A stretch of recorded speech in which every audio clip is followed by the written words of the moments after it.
Assalamualaikum warahmatullahi wabarakatuh. Perkenalkan, nama saya Rizky Aulia Karomah dengan NPM 243111027 kelas SI 24A.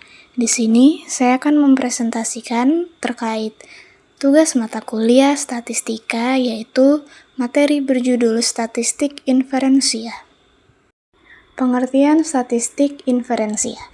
Statistik inferensia adalah cabang ilmu statistik yang digunakan untuk menganalisis data sampel guna menarik kesimpulan tentang populasi. Melalui statistik inferensia, peneliti dapat membantu estimasi, generalisasi, serta keputusan ilmiah dengan tingkat kepercayaan tertentu. Metode ini banyak digunakan dalam penelitian, pendidikan, kesehatan, ekonomi, dan ilmu sosial. Contohnya seperti rata-rata tinggi badan mahasiswa dari sampai 50 mahasiswa. Next, tujuan statistik inferensia. Yang pertama, menggeneralisasi hasil penelitian sehingga data sampel dapat mewakili kondisi populasi. Yang kedua, menguji hipotesis penelitian untuk menentukan apakah suatu pernyataan dapat diterima atau ditolak secara statistik. Yang ketiga, membantu proses pengambilan keputusan berdasarkan data dan perhitungan yang objektif. Dan yang terakhir, membuat prediksi dengan memperhatikan pola dan kecenderungan data.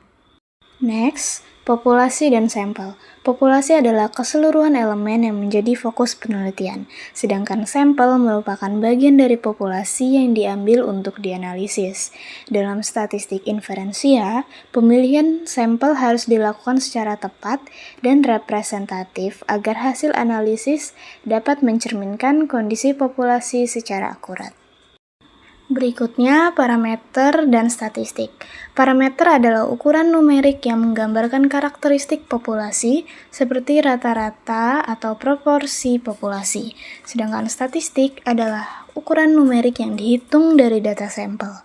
Statistik sampel digunakan sebagai dasar untuk memperkirakan nilai parameter populasi melalui teknik inferensia. Berikutnya, hipotesis statistik. Hipotesis statistik adalah pernyataan sementara mengenai karakteristik populasi yang akan diuji menggunakan data sampel. Hipotesis terdiri dari dua. Yang pertama, hipotesis nol atau HO yang menyatakan tidak adanya perbedaan, pengaruh, atau hubungan. Yang kedua, hipotesis alternatif atau H1 yang menyatakan adanya perbedaan, pengaruh, atau hubungan. Pengujian hipotesis ini bertujuan untuk memberikan kesimpulan yang bersifat objektif dan ilmiah. Contohnya ada seperti gambar berikut. Yang berikutnya yaitu uji hipotesis. Uji hipotesis merupakan prosedur sistematis untuk menentukan keputusan terhadap hipotesis nol. Proses uji hipotesis dilakukan dengan menetapkan taraf signifikansi, menghitung nilai statistik uji, serta membandingkannya dengan nilai kritis atau nilai probabilitas. Hasil pengujian digunakan sebagai dasar dalam pengambilan keputusan penelitian. Jenis uji statistik inferensia. Statistik inferensia memiliki berbagai jenis uji yang disesuaikan dengan tujuan dan jenis data. Di antaranya yang pertama, uji T digunakan untuk membandingkan rata-rata, uji Z digunakan pada sampel berukuran besar, dan uji chi-square digunakan untuk menganalisis hubungan antar variabel kategori. Pemilihan uji statistik yang tepat sangat mempengaruhi keakuratan hasil analisis. Contohnya bisa kita lihat ada di gambar sebelah kanan, yaitu ada uji T, uji Z, dan juga uji chi-square.